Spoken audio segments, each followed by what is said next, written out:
Sherwood. Read, watch, listen.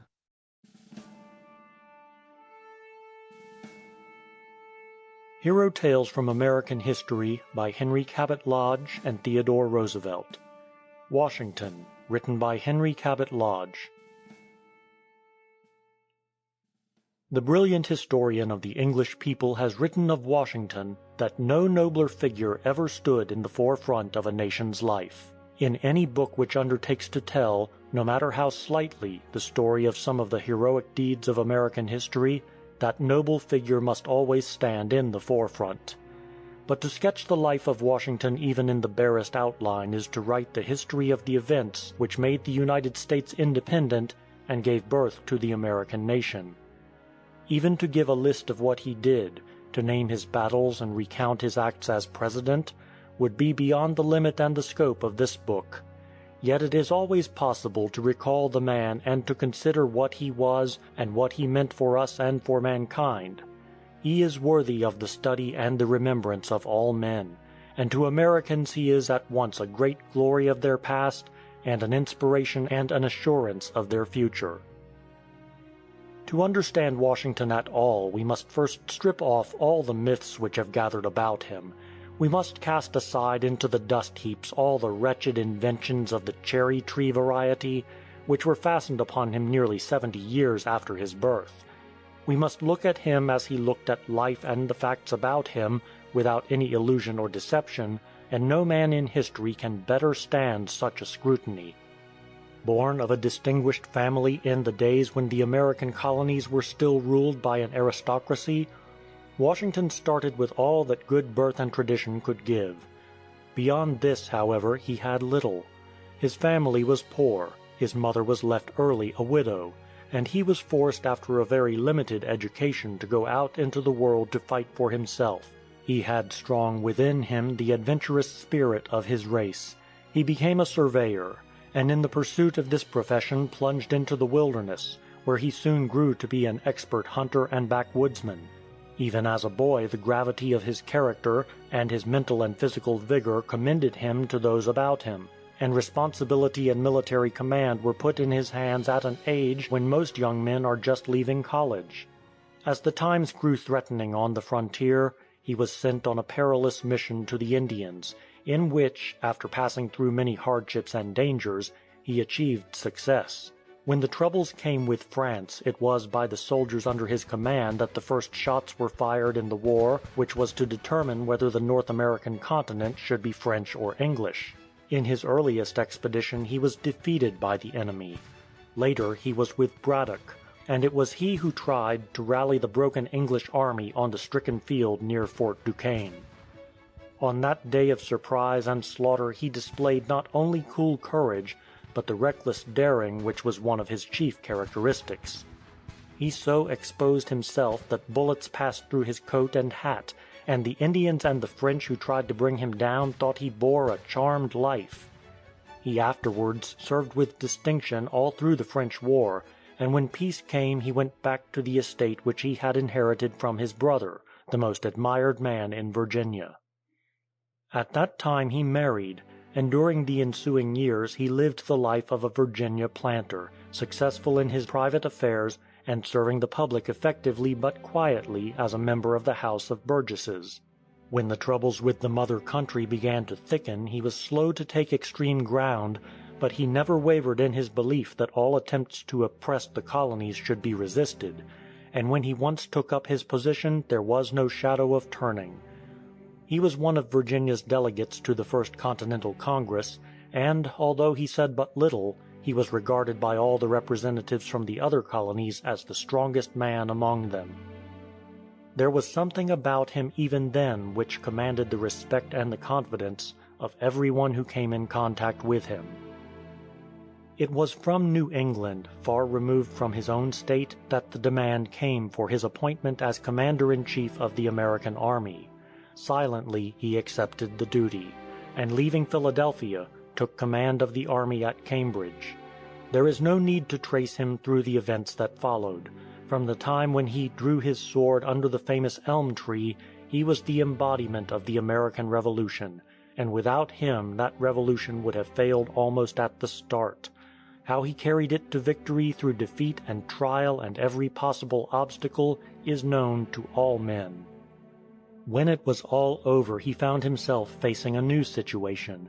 He was the idol of the country and of his soldiers. The army was unpaid, and the veteran troops, with arms in their hands, were eager to have him take control of the disordered country as Cromwell had done in England a little more than a century before. With the army at his back, and supported by the great forces which, in every community, desire order before everything else, and are ready to assent to any arrangement which will bring peace and quiet, nothing would have been easier than for Washington to have made himself the ruler of the new nation. But that was not his conception of duty, and he not only refused to have anything to do with such a movement himself, but he repressed, by his dominant personal influence, all such intentions on the part of the army.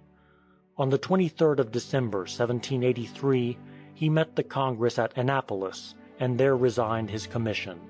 What he then said is one of the two most memorable speeches ever made in the United States, and is also memorable for its meaning and spirit among all speeches ever made by men.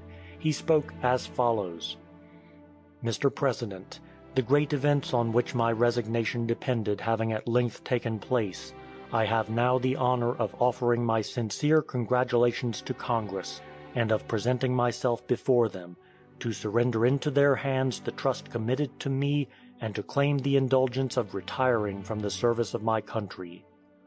Happy in the confirmation of our independence and sovereignty, and pleased with the opportunity afforded the United States of becoming a respectable nation, I resign with satisfaction the appointment I accepted with diffidence, a diffidence in my abilities to accomplish so arduous a task, which, however, was superseded by a confidence in the rectitude of our cause, the support of the supreme power of the Union, and the patronage of Heaven.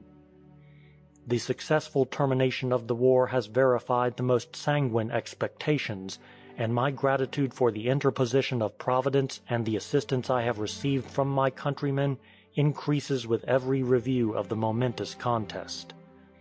While I repeat my obligations to the army in general, I should do injustice to my own feelings not to acknowledge, in this place, the peculiar services and distinguished merits of the gentlemen who have been attached to my person during the war.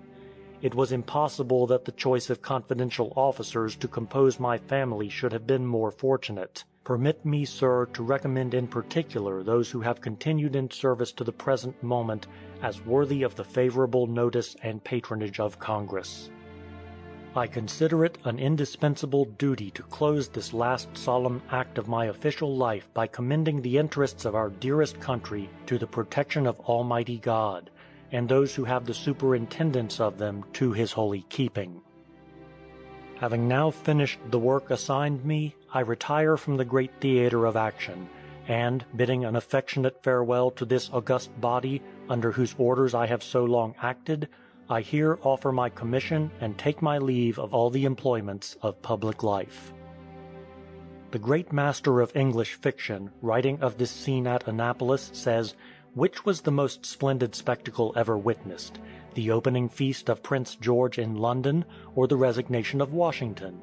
Which is the noble character for after ages to admire, yon fribble dancing in lace and spangles, or yonder hero who sheathes his sword after a life of spotless honor, a purity unreproached, a courage indomitable, and a consummate victory?"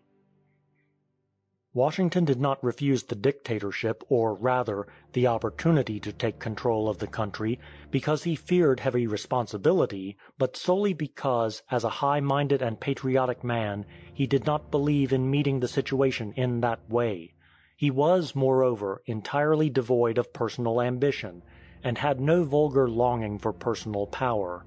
After resigning his commission he returned quietly to Mount Vernon, but he did not hold himself aloof from public affairs.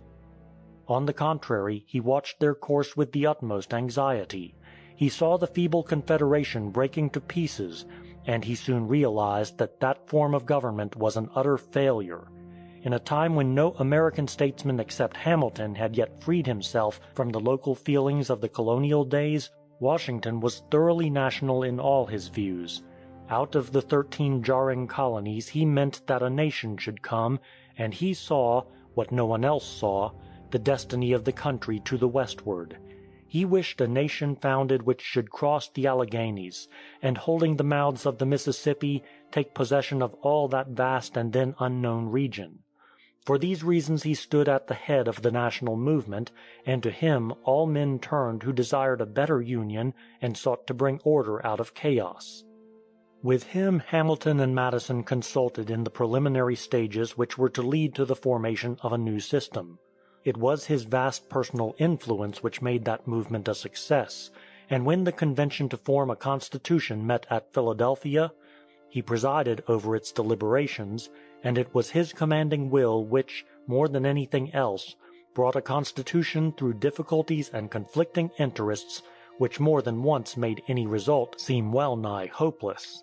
When the Constitution formed at Philadelphia had been ratified by the States, all men turned to Washington to stand at the head of the new government. As he had borne the burden of the Revolution, so he now took up the task of bringing the government of the Constitution into existence. For 8 years he served as president. He came into office with a paper constitution, the air of a bankrupt, broken-down confederation. He left the United States, when he went out of office, an effective and vigorous government. When he was inaugurated, we had nothing but the clauses of the Constitution as agreed to by the convention. When he laid down the presidency, we had an organized government, an established revenue, a funded debt, a high credit, an efficient system of banking, a strong judiciary, and an army. We had a vigorous and well-defined foreign policy. We had recovered the western posts, which, in the hands of the British, had fettered our march to the west, and we had proved our power to maintain order at home, to repress insurrection, to collect the national taxes, and to enforce the laws made by Congress. Thus Washington had shown that rare combination of the leader who could first destroy by revolution, and who, having led his country through a great civil war, was then able to build up a new and lasting fabric upon the ruins of a system which had been overthrown. At the close of his official service, he returned again to Mount Vernon, and after a few years of quiet retirement, died just as the century in which he had played so great a part was closing. Washington stands among the greatest men of human history, and those in the same rank with him are very few. Whether measured by what he did or what he was, or by the effect of his work upon the history of mankind, in every aspect he is entitled to the place he holds among the greatest of his race. Few men in all time have such a record of achievement. Still fewer can show at the end of a career so crowded with high deeds and memorable victories, a life so free from spot, a character so unselfish and so pure, a fame so void of doubtful points demanding either defense or explanation. Eulogy of such a life is needless, but it is always important to recall and to freshly remember just what manner of man he was. In the first place, he was physically a striking figure. He was very tall, powerfully made, with a strong, handsome face. He was remarkably muscular and powerful. As a boy, he was a leader in all outdoor sports. No one could fling the bar further than he, and no one could ride more difficult horses. As a young man, he became a woodsman and hunter. Day after day he could tramp through the wilderness with his gun and his surveyor's chain, and then sleep at night beneath the stars. He feared no exposure or fatigue, and outdid the hardiest backwoodsman in following a winter trail and swimming icy streams. This habit of vigorous bodily exercise he carried through life. Whenever he was at Mount Vernon he gave a large part of his time to fox hunting, riding after his hounds through the most difficult country. His physical power and endurance counted for much in his success when he commanded his army, and when the heavy anxieties of general and president weighed upon his mind and heart. He was an educated but not a learned man. He read well and remembered what he read, but his life was, from the beginning, a life of action, and the world of men was his school. He was not a military genius like Hannibal or Caesar or Napoleon, of which the world has had only 3 or 4 examples. But he was a great soldier, of the type which the English race has produced, like Marlborough and Cromwell, Wellington, Grant and Lee.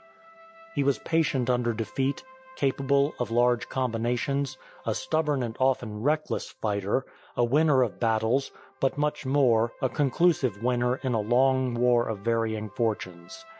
He was, in addition, what very few great soldiers or commanders have ever been, a great constitutional statesman, able to lead a people along the paths of free government without undertaking himself to play the part of the strong man, the usurper, or the savior of society.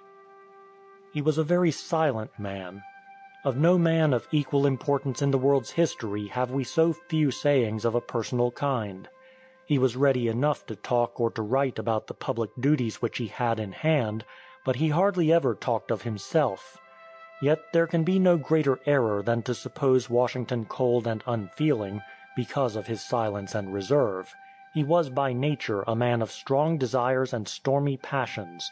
Now and again he would break out, even as late as the presidency, into a gust of anger that would sweep everything before it. He was always reckless of personal danger, and he had a fierce fighting spirit which nothing could check when it was once unchained. But as a rule these fiery impulses and strong passions were under the absolute control of an iron will, and they never clouded his judgment or warped his keen sense of justice. But if he was not of a cold nature, still less was he hard or unfeeling. His pity always went out to the poor, the oppressed, or the unhappy, and he was all that was kind and gentle to those immediately about him. We have to look carefully into his life to learn all these things, for the world saw only a silent, reserved man, of courteous and serious manner, who seemed to stand alone and apart, and who impressed everyone who came near him with a sense of awe and reverence. One quality he had which was, perhaps, more characteristic of the man and his greatness than any other. This was his perfect veracity of mind. He was, of course, the soul of truth and honor, but he was even more than that. He never deceived himself. He always looked facts squarely in the face and dealt with them as such, dreaming no dreams, cherishing no delusions, asking no impossibilities, just to others as to himself, and thus winning alike in war and in peace. He gave dignity as well as victory to his country and his cause. He was, in truth, a character for after ages to admire. Thanks for watching Sherwood. Scan the QR code to download our free app. Subscribe for unlimited access to books, audiobooks, podcasts, movies, and shows. See you next time.